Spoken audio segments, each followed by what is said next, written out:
morning mga kabukid. Bali ngayon na tayo. Land preparation tayo para sa ampalaya natin.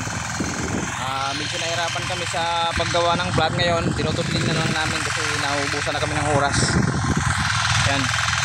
Bali ginaminta na namin ng inarya para medyo mas mapabilis yung natin. Bali yun ay pagbakbakan sa Ariel.